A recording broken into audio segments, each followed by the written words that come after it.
Thank you for tuning in. And we are 2 days into December, never too early to have conversations about financial planning for the year 2026. There's something special and rather unmistakable about December in South Africa. December. The days feel lighter, the music gets louder, and many of us slip into a rhythm of celebration that feels well earned after a long year.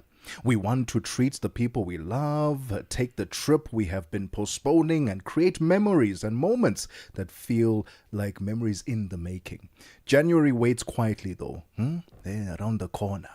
In the wings with school fees, debit orders, and all the responsibilities that paused while we enjoyed the break. Spending with intention does not remove the joy of December. It simply protects the peace of the month that follows. The aim is not to deny ourselves, but to choose moments that matter, to give meaningful, and to step into a new year without weight of financial regret. To further unpack and to help us navigate this December period, we are joined on the line by David Molotsi, financial advisor at Momentum Financial Planning. David, thank you so much for your time. Welcome to the Upside. Why is it that in December we lose our heads when it comes to spending? We just become very reckless. What is it about this time of the year? Thank you for this time, Tebogo and Mmatseko.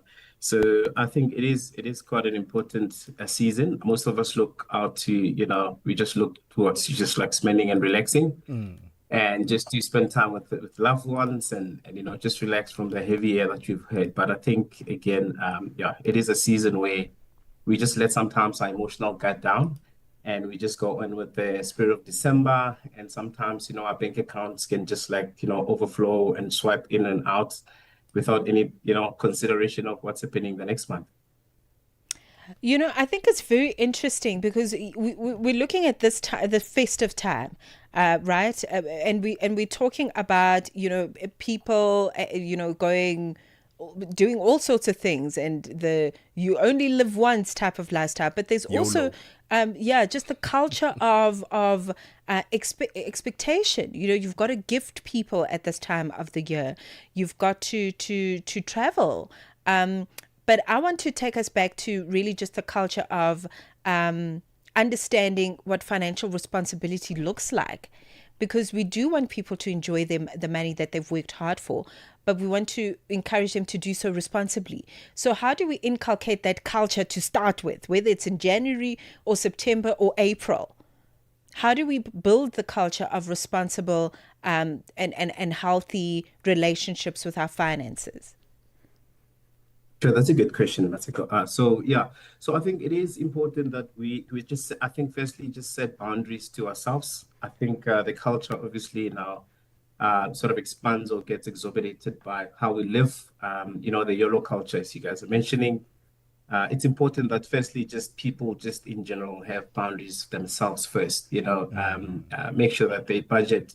We don't overspend. We don't do things to try and please the next door neighbor or, the season or our peers and so on. To sort of just living for the understanding of where you are in your own personal finances. I think it's very important. We see quite a bit of trend in South Africa. We can see that a lot of people don't really understand how to budget. They budget either in their heads or in their will or in their spirit, however that they do it, but they don't write it down. Yeah. So, it's like, I know I'm supposed to do this with the money, but generally, if you can't put it down or sort of show what you do with it, the money's not going to just one day just do what it's supposed to do because of your will and your well and good wishes want the money to do, or behave a certain way. So I think we don't do a lot of planning, and generally people don't consult with financial planners just to help them understand that it's not a common thing in South Africa to actually worldwide for people to sit in and understand what happens with their money. Well, we're helping you navigate this festive season without drying up your pockets for January. And we're joined on the line by a financial advisor at Momentum Financial Planning, David Molotsi. It's 19 minutes after 2 p.m. Central African time. We'll continue our conversation with him right after this. Are you fluent in French, Chinyanja, Portuguese, and Kiswahili? Are you passionate about radio? And are you looking to work in South Africa? Do you have papers that qualify you to work in South Africa? In that case, we might have an opportunity for you to work for Channel Africa. Send us your CV and demo at newsroom@channelafrica.co.za. Remember, if you don't hear from us within 14 days, it means you have not made it or you have not been selected. Channel Africa, the African perspective. Your afternoons just got even better, fresh and exciting. The Upside, hooking you up with today's news from an African perspective. Well, this is The Upside, your gateway to the good life on Channel Africa, the African perspective with me, Tebogo, Lekhuleni, and Mmatseko, Mosito. Join us live on our social media platforms where you can check out our lovely studio and also see the guest that we have online at Channel Africa on Facebook and YouTube and at Channel Africa 1 on TikTok. Let's continue our conversation about how South Africans can celebrate the festive season without sacrificing their January financial stability. We continue our conversation with our financial advisor at Momentum Financial Planning, David Molotsi. David, how big of a role does your upbringing play in how you view, spend, save money? Well, that's a big one, Tebogo. So it does play a big role. Grew up with a single mother, but my mom, in our little space where we grew up in, always had a budget. So I would always want it like an all-star. Like, Mama, can I get another shoe or something?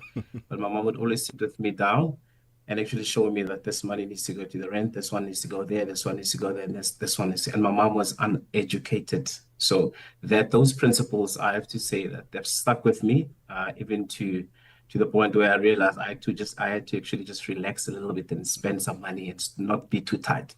But I think it is a culture in South Africa. But I think growing up, how we grew up sort of actually does shape a bit how we sort of view money and how we spend. And that's my view. Yeah. It's very interesting. I think we need a separate conversation to talk about that rare group of people who are, who hoard the money. They don't spend a single cent and all of it goes into savings. But I want to talk about being able to decide is a tough one, because how do you decide that, okay, this purchase is good enough or it's worth it, and this one is an impulsive purchase? How do I make that decision? Because I think that's where we battle, especially now that we've come out of this Black Friday and, we all know what happens there. So how does one decide that this is worth the purchase and perhaps I can wait with this one? How do you determine that?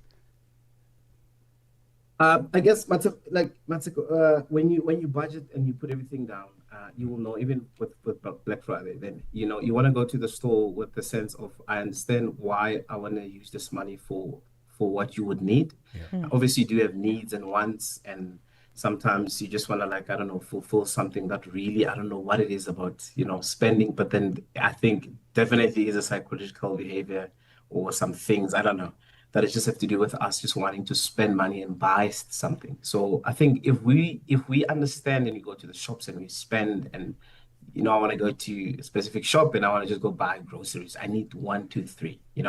If you understand that, okay, now I'm seeing that I'm putting things in a basket that's not in my list, that is overspending, and that's now sort of just going over your boundaries. So I think it starts with small things. Cars, for example, you need a car to go from A to B. You don't need to have this exuberant car that does the same thing, but then that your budget knows that it won't be able to handle. So I think it's in those smaller pockets of behaviors and decisions that we live by, that actually you can clearly just see this is just the overspending. I'm just buying it because it's nice. It will look cute next to my window, but it's not something that I really need right now. What I need right now is milk and this and that and that.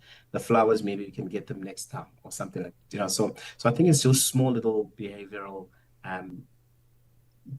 timing or just living by lifestyle that sort of just shapes the bigger picture of how we spend our money. David, you introduced a very interesting concept. It's called the idea of memory budget. What does that mean? And how can families build experiences that truly matter without blowing their wallets?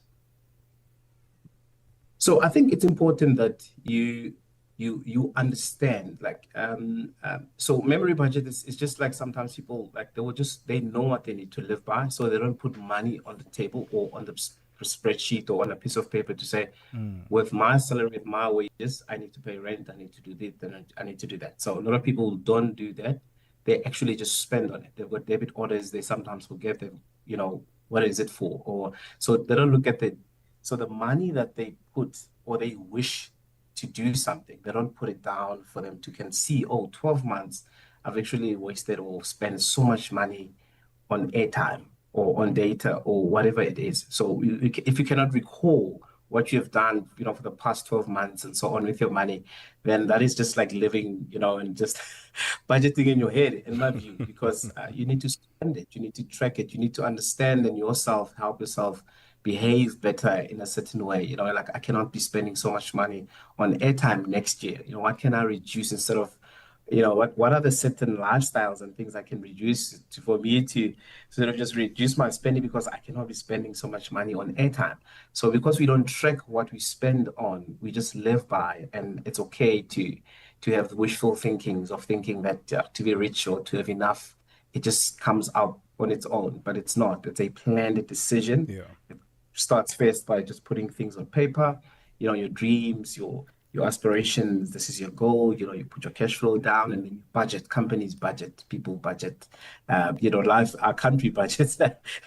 So you have to budget and have a plan for the money that so that you can somehow just help make sure that your money works for you. Right. Okay, I'm going to put a hypothetical situation in front of you, David, because you're a financial advisor at Momentum. Momentum is a very credible financial service provider, and I'm sitting here now, and I'm like, Mudeva, I earn $500, which would be 10,000 rand, okay, and I'm a single mother, and I've got 2 children and a dog. Okay, advise me now. I need to budget for my children's school fees. I need to budget for groceries. I need to budget for entertainment for my children. How would you advise somebody like me? Sure. Now that's a good question. So first of all, all situations are different. So I will have to sit with you and help you sit down and think.